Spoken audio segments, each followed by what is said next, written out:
is so good to see you, man. I haven't seen you in so long. Good to see you again, buddy. It's been a minute. How you been? It really has been. Seriously.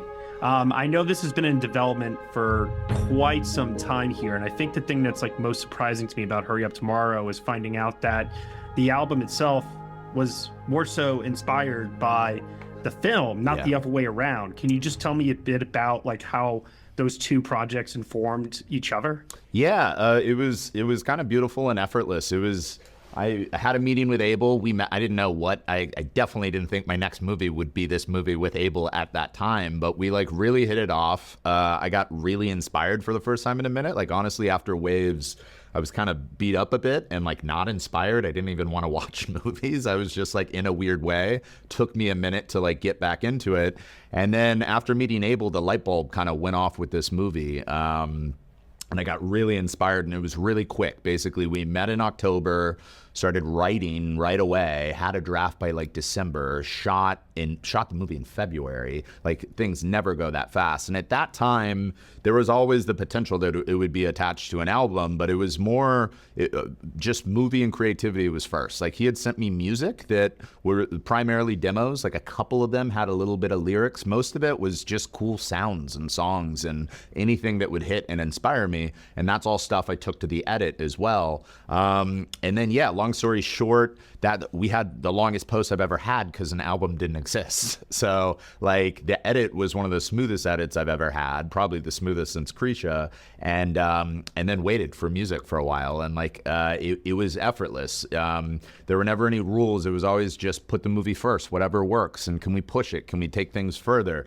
As an example, there's like, when I was in the edit, there's a scene in the movie where I attempted in a Nina Simone track, and then Abel got inspired by that and used it as a sample on the album. And then for a second, we started trying to use that, and we were like, no, now it feels like a music video or something. It doesn't feel like our movie. So then Dan did like an original piece of score that was using the instrumental from that Nina, and for a second, he was using her voice, and we were like, no, let's take her out. And then we added a choir. And then so in the movie, it's just this powerful piece of music that some people might realize is connected to this song on the album and some people won't, so maybe for fans of his music it's a richer experience, and for non-fans it's just hopefully a powerful piece of music. So the whole thing was kind of effortless in that way of working, and it was kind of like taking the approach I took on Waves sonically, but pushing it further to where now it wasn't like a composer and licensing a soundtrack of songs. It was effortless of like a composer that's also producing on this album and with Abel, and like, oh, maybe a song here works diegetically and it makes sense in the scene and works in this world and it's also on the album, or maybe it's score, maybe they're fused into some new thing. Hopefully all with the aim to make a really rich sonic experience, I even seem to recall when Waves was about to premiere, people saying, I think it's a musical from what I've heard. I know. Yeah. And this one, it is and it isn't.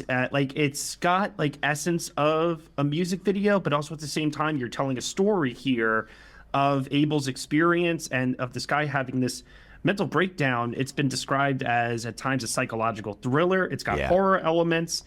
It's a tough film to really pinpoint, and I think people are going to be very surprised to find out it's like your most experimental film to date.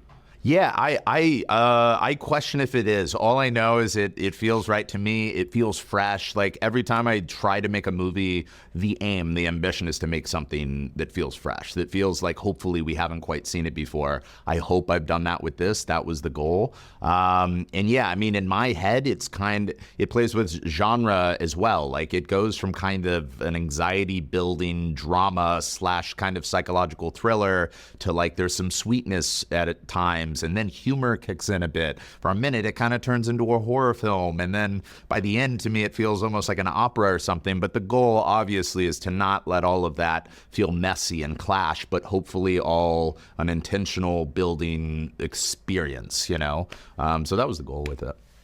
Yeah, no, absolutely. You have long stretches of silence in this where you're getting psychologically into Abel's mind, or letting the audience try to get in there, if you will. And you have a lot of long takes that play out some very intricate camera shots in here. How much of that is discovered when you get to set, and how much of that would you say is planned out in advance? It's usually the way I kind of like to approach it is it starts with the script, from the aspect ratio changes to like, I'll note inspiration or ideas for the camera movement. That evolves into shot listing, planning, and preparation. And then on the day, even though we've done all this planning and preparation, we know the material is so good that I don't want to be so stubborn and narrow-minded that, no, this is the ideal. We have to do exactly like we planned. I think we can get inspired, and kind of push something further than we had thought of, or, the oneer can shift into some new thing. So yeah, it's kind of like, I just always want to be super tapped into it and open and collaborative, especially with like my DP Chase on this. If he's getting inspired by something new on the day, I want to be open and ready for that. So it's really just an organic building process with all of it, and you go from that planning and preparation to letting it, you just want to be open and let the film kind of live to the best version that it can be, and not be too narrow-minded or constraining on things. Yeah, no, absolutely. I remember when I saw It Comes at Night being just wowed by Kelvin Harrison Jr. You worked, of course, with him again on Waves. Here you got two amazing actors in Barry Keoghan and Jenna Ortega as well. This film is going to be with Abel. You know that he's the center of it all. Yeah. What made Jenna and Barry correct for their roles in this? Yeah, the funny thing, both of them were pitched to me by Abel. So it was his idea first. And I think it started with Barry.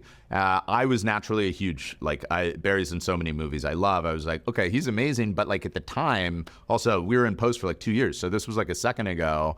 I was like, he might be too young. Like, I don't know if I'd buy him as your manager. And Abel was like, trust me, because they were already friends. He was like, just come over, meet Barry. And then I did. And the second I saw it and I saw them together and their chemistry, luckily Barry and I hit it up. He agreed to do the movie without reading a script. We were just like having a good time. And yeah, I knew he was going to be incredible. He's an incredible actor. And then Jenna, shocking, like I wasn't as familiar with her work. I still have never seen Wednesday, but at the time I had seen X and I saw Scream, and she really impressed me in both of those. And Abel was pitching her, and I was like, okay, that's interesting. And then again, like the second I met her, everything just clicked, and I loved her. I loved how smart she was, but her interpretation of things. But then still on the day, would continue to blow me away. Like, she's one of the most impressive actors I've ever worked with. When we were shooting, she was like 20 years old. She was so young, and she kind of, in my mind, the third act of this film, she kind of like goes on her shoulders. Like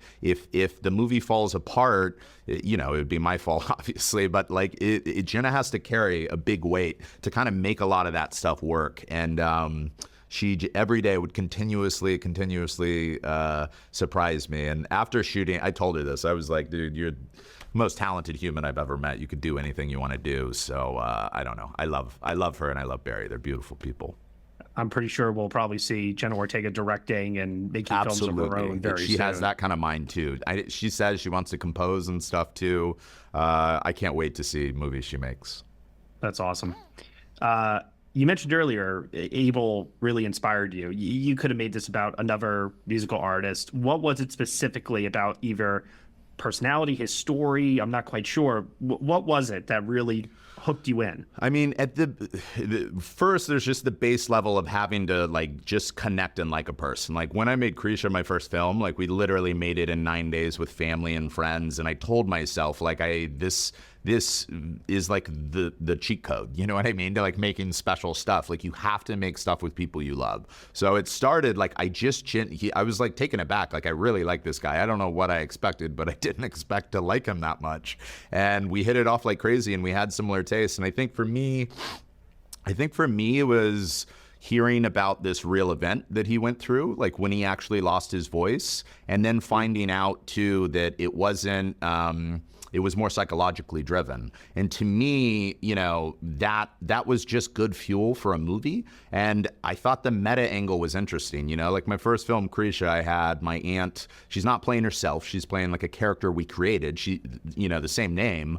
But I thought it would be interesting here doing kind of that, but with a pop star, and pushing deeper into the psychological space and playing with dream versus reality. And all of that is what kind of of triggered me to this thing could be really exciting. And for me, like just that alone felt like something we hadn't seen before. Like the only comp we had was like Prince with Purple Rain, but this movie is not Purple Rain. So, I got really excited.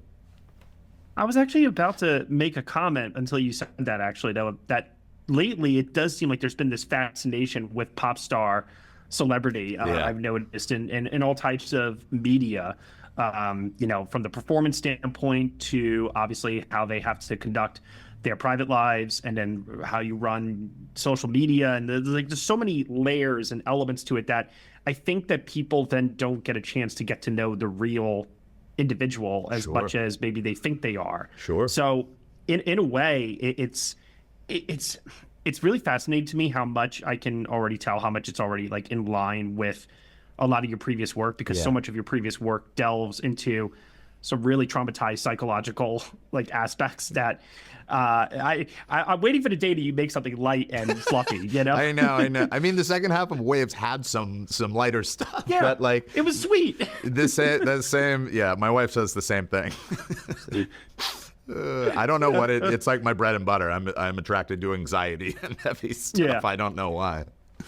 But the thing that I really latch onto here is that it's like a combination of performance, music, artistry for yourself, artistry for him, all coming together. Yeah. What are you hoping, considering, like I said, how experimental it feels at times, that you want audiences to take away from Hurry Up Tomorrow, both about Abel and also as a film? Yeah, great question. I mean, as a film, I tried to design I really wanted to make something, as I already said, that felt new and different. And, sometimes that can be a risk. Like sometimes people don't want to experience that. So I really hope people can be open to that and enjoy that. And also, I don't like to make movies with a perfect bow at the end of things. I like to keep them open. And I would say this movie is kind of as open, or kind of wanting people to talk about and interpret more so than anything I've made, I think. It's for me like Carl Jung and Jungian dream analysis and all this stuff.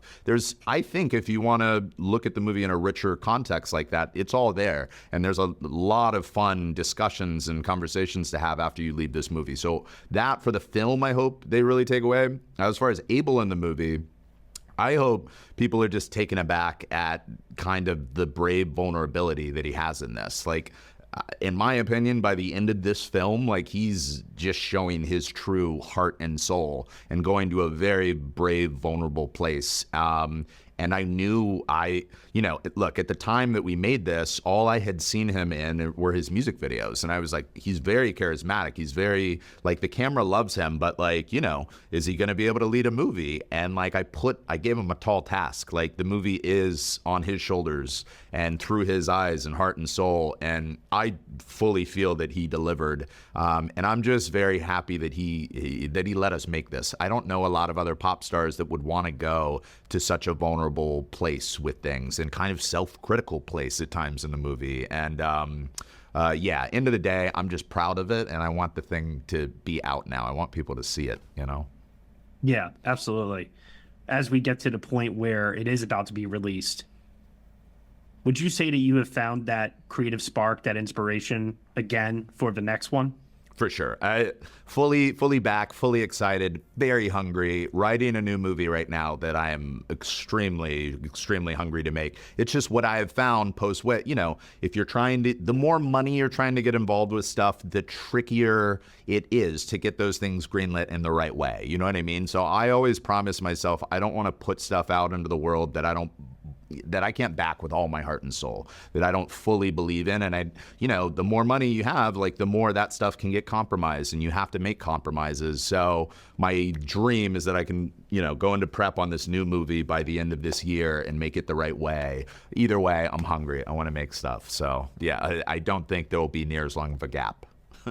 Well, luckily for you, audiences are starving too. Trey, it's a pleasure, man. I missed you. I'm glad you're back. Thank you so much for your time here today. I really appreciate it. Thank you, brother. So good seeing you again. Take care. Bye.